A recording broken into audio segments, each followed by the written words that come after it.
400 एकड़ बहुत ज़्यादा होता है कि यहाँ आप आईटी पार्क बनाएं। आईटी पार्क बनाएं एक ऐसे शहर के पास, हैदराबाद जैसे, कि जहाँ ऑलरेडी आईटी इंडस्ट्री स्टेबलाइज है। वहाँ पे एक आईटी पार्क बना रहे हैं 400 एकड़ में 15,000 से 25,000 करोड़ का प्रॉफिट आ सकता है स्टेट को। पर हम सोचते हैं ये 400 एकड़ यूज़ कौन सा हो रहा है? ये 400 एकड़ यूज़ हो रहा है उस फॉरेस्ट का जहाँ पे 75 से ज़्यादा फ्लोरा एंड फौना की स्पीसीज़ रहती हैं। ये 400 एकड़ यूज़ हो रहा है उस जगह का जहाँ पे हमारे नेशनल बर्ड पिकॉक का नेचुरल हैबिटेट है।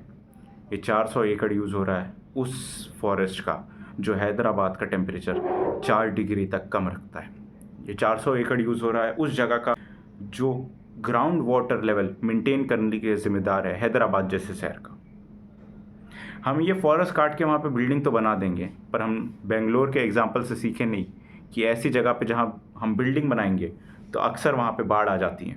हम नहीं समझ पा रहे कि इससे कितनी ज़्यादा बायोडाइवर्सिटी लॉस होगी। हैदराबाद की गवर्नमेंट यही करती है, वीकेंड का फ़ायदा उठा के जहाँ पे कोर्ट्स बंद हैं तो हैवी मशीनरी बुलडोजर्स आदमी भेज के रातों रात पेड़ कट रहे हैं आधी रात में।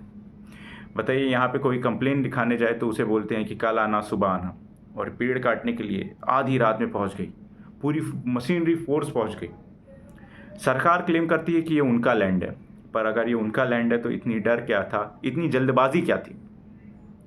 प्रोटेस्ट होते हैं, स्टूडेंट को मारा पीटा जाता है, कोई अगर वहाँ की फ़ोटो निकालने की कोशिश कर रहा है तो उसके खिलाफ भी एक्शन लिए जाते हैं। पूरी तरह से दबाव बनाया जाता है लोगों पे। पर सलाम है उन यूनिवर्सिटीज़ के प्रोफेसर को, उन स्टूडेंट को, उन एलुमनाई को जो लोग सामने आए और इसके खिलाफ आवाज़ उठाई। आज उनकी वजह से ये मामला सुप्रीम कोर्ट तक पहुंच पाया है और ये चीज़ें रुक गई हैं, वरना आज हम ये 400 एकड़ फॉरेस्ट लूज़ कर दिए होते किसी आईटी पार्क के प्रोजेक्ट में। गवर्नमेंट जब नई आती है तो पुराने ऑर्डर्स पे स्टे लगाया जाता है, नए ऑर्डर्स पास किए जाते हैं नई लेगेसी बनाने के लिए कि हम आईटी पार्क बनाएंगे, 3 साल बाद रिबन काटेंगे, इलेक्शन आएगा तो बताने के लिए रहेगा कि हमारे पास ये आईटी इंडस्ट्री हमने बनाई है। पर तब तक वो फॉरेस्ट नहीं रहेगा, तापमान बढ़ चुका होगा, पानी की किल्लतें आना शुरू हो गई होंगी। लोग ये समझ नहीं रहे कि वो वाटर बॉडीज़ वहाँ जो फॉर्म होती हैं, वो जो नेचुरल ग्राउंड वाटर सोर्स जो वो फॉरेस्ट है, उसकी कीमत नहीं समझते।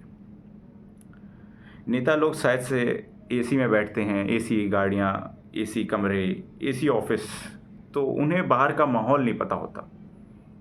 कभी धूप में निकलेंगे, हीट वेव्स आएंगी, वो लगेंगी, बीमार पड़ेंगे, तो उन्हें ये पता चले कि ये सब कितना ज़रूरी है। हमारे देश में वैसे ही ये जो मुद्दा है क्लाइमेट चेंज का, इसको कोई सीरियसली लेता नहीं और फिर ऐसे ऐसे न्यूज़ आती हैं। ये 400 एकड़ का जो प्रोजेक्ट था ये वैसे ही चला जाता, लेकिन यहाँ पे गवर्नमेंट के खिलाफ स्टूडेंट बॉडीज़ खड़ी हुई, वो यूनिवर्सिटी खड़ी हुई जिसका ये एरिया था, वो ऑलरेडी अपना कई 100 एकड़ दे चुका है बाकी डेवलपमेंट में, और ये 400 एकड़ भी मांग लिया जा रहा था। सरकार का कहना है कि ये यूनिवर्सिटी का कभी था ही नहीं, तो आप इसको लीगली भी प्रोसीड कर सकते थे, लेकिन रातों रात आपने पेड़ काटने के लिए सोचा। सुप्रीम कोर्ट ने जवाब मांगा है, देखते हैं क्या जवाब देते हैं। अभी तो फ़िलहाल राहत की सांस ये है कि पेड़ कटना रुक चुके हैं, सुप्रीम कोर्ट में ये मैटर जा चुका है और लोगों ने राहत की सांस ली होगी। हम अक्सर सोचते हैं कि ज़िंदगी में हमारे साथ क्या अच्छा हो जाए, ये 400 एकड़ के पेड़, ये 400 एकड़ के जंगल, ये सब हमारे लिए क्या मायने करेगा। लेकिन कल को ये हमारे साथ भी हो सकता है, हमारे राज्य में भी हो सकता है, तो हमें इसके बारे में सोचना चाहिए। क्लाइमेट चेंज हमारा एक मेजर टॉपिक बनता जा रहा है। अपने लोकल नेता से ये सवाल करिए, उनसे पूछिए कि क्लाइमेट चेंज के बारे में उनका क्या राय है। कोई सेलिब्रिटी इसके बात नहीं करता, कोई सेलिब्रिटी इसका प्रचार नहीं करता, किसी इलेक्शन मैनिफेस्टो में नहीं लिखा जाता, लेकिन क्लाइमेट चेंज रियल है। मुश्किल होती है जब हवाएं नहीं चलती, तापमान हर साल 2-2 डिग्री बढ़ता जाता है, मुश्किल होती है। कभी पूछ के देखिएगा। और अगर आपको इन सब बातों से कोई मतलब नहीं है, या फिर ये बातें आपको क्या ही इफ़ेक्ट करेंगी, तो थोड़ा रुक जाइए। हर साल 2 डिग्री टेम्परेचर बढ़ रहा है, ग्लेशियर्स पिघल रहे हैं, बारिश अच्छे से हो नहीं रही, फसल सूख रही है, थोड़ा फ़र्क पड़ेगा आपको।